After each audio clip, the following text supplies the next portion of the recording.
হে everyone, কেমন আছেন আপনারা সবাই? আশা করি ভালো আছেন। মূল ঘটনায় যাওয়ার আগে আপনাকে একটা ছোট্ট একটা গল্প বলি। সেটা হচ্ছে কিছুদিন আগে এক ছোট ভাই আমাকে কল করেছিলেন যে উনি বললেন যে উনি প্রায় ২-৩ বছর আগে এই বিদেশে আসেন, ইউকেতে আসেন। এরপরে আম পড়াশোনার জন্যই আসে। তারপরে তার একটা প্রতিষ্ঠিত established একটা মেয়ের সাথে বিয়ে হয়। কিন্তু বিয়েটা বেশিদিন টিকেনি। মেয়েটা পেশায় ডাক্তার ছিল ইত্যাদি, ইত্যাদি। তো আমাকে এর এই ধরনের কথা কিছুক্ষণ হওয়ার পরে শেষের দিকে আমাকে সে বলল যে, "ভাইয়া প্লিজ আমাকে দোয়া করবেন যেন আমি তাকে দেখিয়ে দিতে পারি যে আমি কত বড় হয়ে গেছি আর সে কি মিস করেছে।" তখন আমি সাথে, সাথে তাকে বললাম যে, "ভাই সরি আমি এই দোয়াটা করতে পারলাম না।" তখন ছোট ভাই আমার বেশ অবাক হয়ে আমার দিকে তাকিয়ে বলল, "ভাই কেন এই কথাটা বললেন?" তখন আমি বললাম যে, "দেখো তুমি যদি এস্টাবলিশ হতে চাও জীবনে, তুমি যদি সুখী হতে চাও, তুমি তোমার নিজের প্রয়োজনে এস্টাবলিশড হবা। তুমি তোমার নিজের সুখের জন্য এস্টাবলিশড হবা। অন্যকে দেখানোর জন্য তুমি এস্টাবলিশড হয়ে তোমার লাভ কি? কারণ হচ্ছে ২ টা। একটা হচ্ছে দিনের পর দিন তুমি একজনকে দেখানোর জন্য, একজনের প্রতি প্রতিশোধ নেয়ার জন্য তুমি নিজের থেকে জ্বলে পুড়ে ছারখার হয়ে যাবা।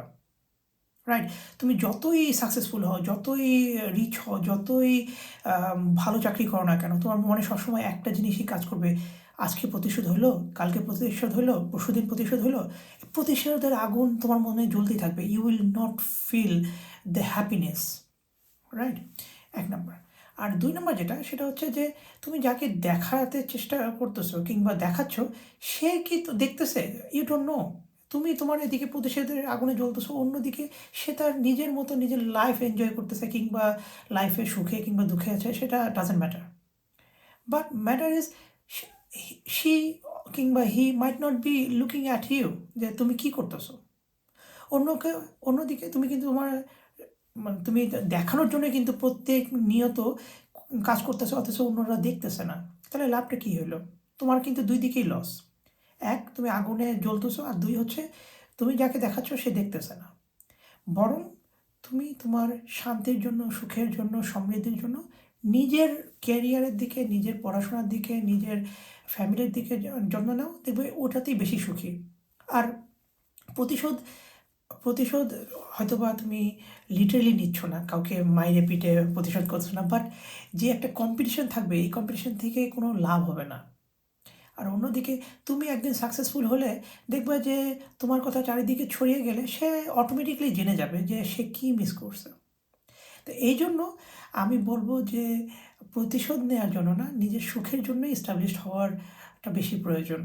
আর এইজন্যই আমি সেদিন তাকে বলেছিলাম, "যদি তুমি প্রতিশোধ নিতে চাও, তাহলে আমি তোমার জন্য দোয়া করতে পারব না। বাদবাকি যেকোনো ভালো কাজে যেকোনো সুপথের সু সু আ কাজের জন্য যতটুকু সাহায্য, হেল্প, দোয়া দরকার আমি করার চেষ্টা করব।" তো এই কথা আমি সবাইকেই বলি যে ভালো কাজে আমার সহযোগিতা করতে কোনো বাধা নেই। বাট আপনাকে বুঝে নিতে হবে যে আপনার সুখটা কোথায়, আপনার ভালোটা কোথায়, কোন দিকে ভালো হবে।